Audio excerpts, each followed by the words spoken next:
بسم الله الرحمن الرحيم. عزيز بن ابراهيم، رئيس مقاطعه باب المريصه.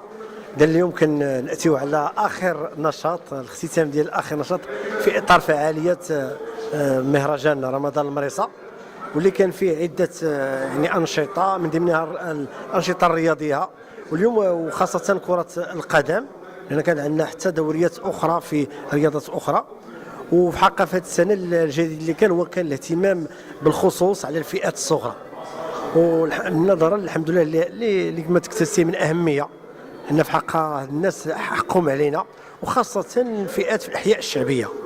فكان عندنا دوري اول كان في الملعب القرب ديال الكبير ديال سيدي موسى، واللي شاركت فيه بالاساس الفروق الجمعيات المهيكله، لان هذه عندها طابع تنظيمي.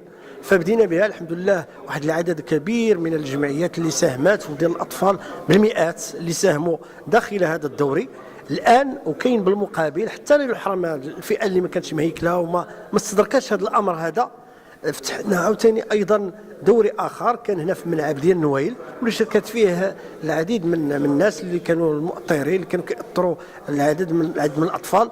واليوم كنأتيو على الختام ديالو على املنا انه ان شاء الله هذه الفئات هذه الجمعيات فعلا تهيكل وتكون واجده، باش ان شاء الله تستافد من هذه الملاعب اليوم اللي تصايبات والملاعب اللي جايه. اليوم مازال عندنا في اطار البرنامج ديالنا ديال التهيئه غيكون ملاعب اخرى، بالاضافه للملعب اللي غادي يكون المركب اللي غيكون داخل المؤسسه التنويه الاعداديه عقبه، وعندنا مقترحات اخرى داخل المؤسسات باش تكون في تحليل على المحيط، وتحاول تنقص من هذه الخصائص اللي عندنا في الملاعب، خاصه في الاحياء الشعبيه، وعلى راسها سيدي موسى. الحمد لله اليوم الحظ كاين كبير، انا كنظن لي الناس ديال سيدي موسى يحسوا بهذا الشيء، يحسوا بهذا العدد الملاعب اليوم اللي كاينه معشوشبه فعلا ما غتسدش كل الخصائص، ولكن الحمد لله هذه بدايه، وكاين برمجه ديال الملاعب اخرى كما قلت، سواء في الكورنيش سواء او في المؤسسات التعليميه في صفه عامه. الله يحفظك.